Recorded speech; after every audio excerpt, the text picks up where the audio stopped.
तो सबसे पहले मैं ये बोलना चाहूंगा कि आजकल आप करना क्या चाहते हैं जिससे आपको घर वालों को प्रॉब्लम हो रहा है? So my aim is to be a singer. Oh, मतलब your aim is to be a singer. Yeah. आप सिंगर बनना चाहते हैं? Yeah. Oh, what a nice dream. Okay, अच्छा है। चलो आप मेरे ऑडियंस को थोड़ा सा गाना गा के सुनाएंगे, उसके बाद फिर हम लोग आगे बढ़ेंगे। तेरी आंखों से मिलते मिलते, तेरी आंखों से मिलते मिलते आंखें नटखट हो गई, तेरी सांसों में घुलते घुलते सांसें शरबत हो गई। ओ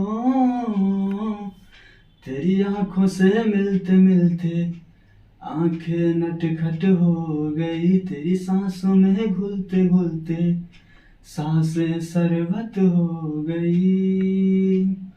हम दोनों के बीच कुछ ना बाकी रहे, खुदा राजी रहे, खुदा राजी रहे, खुदा राजी रहे, खुदा राजी रहे, खुदा राजी रहे, खुदा राजी रहे। Children grow with V Rathore के सेकेंड एपिसोड में सेकेंड नया गेस्ट मेरे साथ जुड़ने वाले हैं। तो आगे हम लोग देखते हैं कि आज के इस एपिसोड का नया गेस्ट कौन होते हैं और अपने साथ किस तरह से प्रश्न लेकर आते हैं। तो आप लोग वीडियो के अंत तक बने रहेंगे और यदि आप मेरे चैनल को सब्सक्राइब नहीं किए हैं तो सब्सक्राइब करके बेल आइकन बटन ऑन कर देंगे। So guys, let's a big hand for him. Okay, say something about yourself. Myself Jubil Saxena. Yeah. My 15-year-old. Okay. Okay, Zubin Saxena, मेरे सेशन में जुड़ने के लिए बहुत बहुत धन्यवाद। चलो आप अपने साथ किस तरह से प्रश्न लेकर आए हैं आप मेरे ऑडियंस को बताएंगे। या सर डर एक मुझे ऐसा सताता ना कि जैसे कोई फैमिली है चाहे पेरेंट्स है, या वो मेरा एम कैप्चर, जैसे मेरा एम जो है वो एम सिलेक्शन मेरा नहीं हो पा रहा। जैसे फैमिली जो बोलता है वो अलग करो, मेरा सपना है जो कहता है अलग करो। इसमें हम क्या करें समझ में आगे कुछ नहीं आ रहा। या मतलब यहाँ पे आप कहना चाह रहे हैं कि यहाँ पे यार दो तरह के डर है। सर मैं कुछ और करना चाह रहा हूँ और घर वाले कुछ और कराना चाह रहे हैं। या दिस इज योर प्रॉब्लम, ये प्रॉब्लम ना। सर मैं कुछ और चाहता हूँ और मेरे घर वाले कुछ और चाहते हैं। तो सबसे पहले मैं ये बोलना चाहूंगा कि आजकल आप करना क्या चाहते हैं जिससे आपको घर वालों को प्रॉब्लम हो रहा है? So my aim is to be a singer. Oh, मतलब your aim is to be a singer. Yeah. आप सिंगर बनना चाहते हैं? Yeah. Oh, what a nice dream. Okay, अच्छा है। चलो आप मेरे ऑडियंस को थोड़ा सा गाना गा के सुनाएंगे, उसके बाद फिर हम लोग आगे बढ़ेंगे। तेरी आंखों से मिलते मिलते आंखें नटखट हो गई, तेरी सांसों में घुलते घुलते सांसें शरबत हो गई। Oh nice, let's big hand for the song. Okay Zubin, गाना तो वास्तविक में आप अच्छे गाते हैं। देखो हम लोग यहाँ समझेंगे, इसे घर वाले कुछ और कर रहा है और मैं कुछ और करना चाह रहा हूँ। इस बीच में आप फंसी हुई है। या आप एक नदी है कि सर वो किनारा जाऊं कि एक किनारा जाऊं, मैं बीच में हूँ। यही बात है ना। तो देखो यहाँ पे हम ये समझ सकते हैं, देखो ड्रीम होता है, अपनी पसंद किसी और की पसंद। जैसे घर वाले तो अभी कुछ और कर रहे हैं, तो यदि आप उसको फॉलो करते हैं तो वो कुछ समय के लिए आपको अच्छा लगेगा। जब तक उसको कवर करोगे ना तो अच्छा लगेगा, लेकिन जैसे जैसे आप उसमें धीरे धीरे बढ़ता चलो जाओगे और एक समय ऐसा आएगा कि आप उसको मतलब आपको ऐसा महसूस होने लगेगा कि नहीं अब मुझसे नहीं हो पाएगा, बिल्कुल नहीं हो पाएगा मुझसे। यदि आप इस स्थिति में पहुंच जाओगे वहां पे, तो आप रियली आप उस चीज को नहीं पा सकते हो। वहां पे आपको ये समझ में आएगा कि मेरा एक्चुअल ड्रीम तो ये है ही नहीं है, किसी ने कहा था कि आप ऐसा करो इसलिए मैं ऐसा किया। तो वहां पे आप उस चीज को कवर नहीं कर पाओगे। ड्रीम जो होता है ना खुद का होता है। यदि आपका एक्चुअल ड्रीम है कि sir my aim is to be a singer, मैं बनना चाहता हूँ सिंगर, तो आप सिंगिंग पे फोकस करो। लेकर घर वाले आपको कब तक साथ देंगे, आपके साथ कब तक रहेंगे?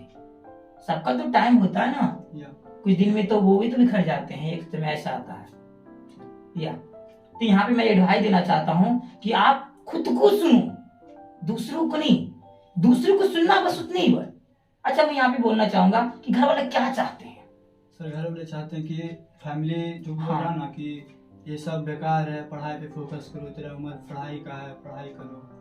और मेरा एम जो है जो सिंगर है, तो उसमें तो पढ़ाई का कोई लेन देन ही नहीं है। यार रियली मतलब घर वाले चाहते हैं कि आप बिल्कुल जितना भी आपका फोकस होता है 100% माइंड का वो पढ़ाई पे दो।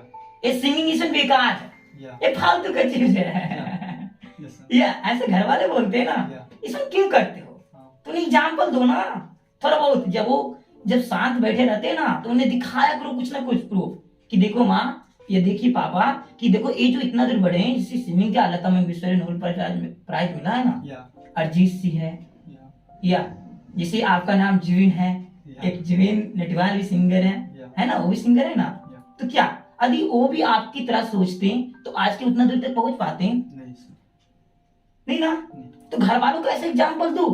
यदि इस भी एग्जाम्पल बताने के बाद भी वो नहीं मानते हैं, बोले नहीं मुझे बस यही मेरा सोच है कि तुम पढ़ो, तो यहाँ पे आपके पास एक आइडिया और है। जैसे पढ़ाई सिंगिंग ये तो दोनों अलग अलग चीज है, बट पढ़ाई पे फोकस सम टाइम करो, फिर सिंगिंग तो आपका एक्चुअल ड्रीम है। उन्हें शो कर देना कि देखो मैं पढ़ रहा हूँ। पढ़ने मतलब ये थोड़ा है कि दिन भर कॉपी किताब लेके बैठा रहो, उसको बोले कि वो पढ़ रहा है। नहीं वो तो नहीं सर, मतलब रट रहा है वो। हाँ, वो तो अलग चीज हो गया ना। या तो यदि आपको उन्हें लगता है कि नहीं मेरा बेटा पढ़े, तो उनके सामने ऐसा शो भी कर सकते हो आप। ट्यूशन जाओ, ट्यूशन आओ, स्कूल जाओ, स्कूल से आओ, लेकिन आपका जो एक्चुअल ड्रीम है उस पर फोकस करने से आपको बहुत फायदा है। क्योंकि खुद की जो पसंद होती है उसमें बहुत चीज सुन भी लेते हैं, उससे कोई फर्क नहीं पड़ता है। लाइक यदि मुझे कहीं जाते हैं, कोई चीज मुझे अच्छा लगता है, अरे बात समझ रहे, तो उसके लिए गाली बहुत सारे ऐसे खच्चर हैं यहाँ पे कि यदि कहीं वो फंक्शन में गए हैं, ठीक है, और उन्हें कोई लड़की दिख गया, समझ रहे ना, तो इसके पीछे भागना शुरू। उन्हें गालियां सुनना पड़ रहा है, उन्हें कोई और बोल रहा है कि मत जा मत जा, तो सुनता है नहीं। क्यों नहीं सुनता है? क्यों? वो खुद की पसंद होती है। जरूरी नहीं कि वो गर्ल्स ही है, एक ड्रीम भी तो है ना। किन्हीं का ड्रीम आईपीएस है, आईएएस है, इसे पाने में कितना टाइम लग जाता है, लेकिन वो छोड़ती हैं क्या? नहीं छोड़ते हैं ना, वो तो उसमें डटे रहते हैं कि जब तक तोड़ेंगे नहीं तब तक छोड़ेंगे नहीं। तो यहाँ पे मैं बोलना चाहूंगा आपका कि यदि आपका एक्चुअल ड्रीम सिंगिंग है तो आप फोकस करो सिंगिंग पर। जिसको जो कहना वो कहने दो, अपना क्या जाता है। ये अभी इसलिए आपको कह रहे हैं क्योंकि आप सक्सेसफुल पर्सन नहीं है। और जब तक कोई भी इंसान सक्सेसफुल पर्सन नहीं बनता है, तब तक वो एक ऑर्डिनरी इंसान की तरह होता है। उसके लोग कुछ भी बोल देते हैं, उसका कोई वैल्यू नहीं होता है। वैल्यू आपको कब मिलता है, या किसी को वैल्यू कब मिलता है? जब वो किसी चीज को हासिल कर लेता है, तब जाके उसको वैल्यू मिलता है। यदि आप गाना गा रहे हो तो लगता है कि गाना गा रहा है, इसे पढ़ना चाहिए, गाना गा रहा है। बचपन का प्यार कितना फेमस हो गया, या देखा ना। तो अब जब फेमस हुए तभी तो लोग उसको जाने ना। तो यदि आप फेमस हो जाओगे तो जो लोग अभी बोल रहे हैं, कर रहे हैं ना, वो उनका मुंह अपने आप चुप हो जाएगा। फिर तो वहां से आपको साथ भी लेना शुरू कर देगा। फिर वही बोलेगा नहीं मुझे भरोसा था, लड़का गाना वही अच्छा गाता था, या ऐसा उससे मुझे भी महसूस होता था। कई लोग जो आपको शिकायत कर रहे हैं, वही आप लोग एक दिन वो लोग क्या करेंगे, आपका मतलब एक तरह से आपका इमेज को फैलाएंगे, बोले नहीं यू आर राइट। आप इन सभी चीजों को छोड़कर अपने सिंगिंग पे डिपेंड हो जाओ। या बोलते हैं सुन लो ना, सुनने में क्या फर्क पड़ता है? तब तक सुनेंगे जब तक सक्सेसफुल नहीं है। एक दिन सक्सेसफुल हो जाएंगे तो लोग वाह क्या बात है, फिर तो हर कोई हो जानेगा आपके बारे में।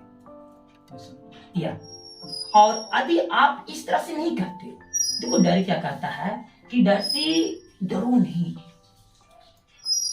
डर से डरो नहीं, या डर से हार मत मानो, या डर को छोड़ो नहीं, डर का सामना करो। डर क्या करना, सामना करना है, उससे लड़ो कि डर स्ट्रॉन्ग है कि मैं। यदि आप इससे हार गए तो इसमें तेरा घाटा, मेरा कुछ नहीं। Okay Zubin Saxena, do you understand? आपको आपके प्रश्न का उत्तर मिल गया? या तो आप क्या करना चाहोगे यहाँ के जाने के बाद? सिंगिंग पे फोकस करोगे या पढ़ाई पे फोकस करोगे? आपका एक्चुअल ड्रीम क्या है? किसको पाना चाहोगे? सिंगिंग को। सिंगिंग को? सच में? या कहीं झूठ तो नहीं बोल रहे हो? नहीं सर। यदि सिंगिंग में फिर से घर वाले बोले कि बाहर निकाल दूंगा तो निकल जाऊंगा उसके से। निकल जाओगे? उसके चक्कर में जो करना पड़ेगा करूंगा। बट सिंगर बन जाओगे? बन जाऊंगा। पक्का? खुद पे तो डिफेंस ना है तो। या मतलब घर वाले चाहेंगे तो निकल जाऊंगा, या। लेकिन मैं एक्चुअल ड्रीम पा के ही छोड़ूंगा। या कॉन्फिडेंस है ना? ओ, चलो इस बात से मैं पर्सन होकर मैं चाहूंगा, मैं अपनी तरफ से थोड़ा सा एक छोटा सा प्राइज देना चाहूंगा। Okay stand up Jimmy. Okay यहाँ पक्का सिंगर बन जाओगे ना? गुड, पक्का ना? Okay thank you very much.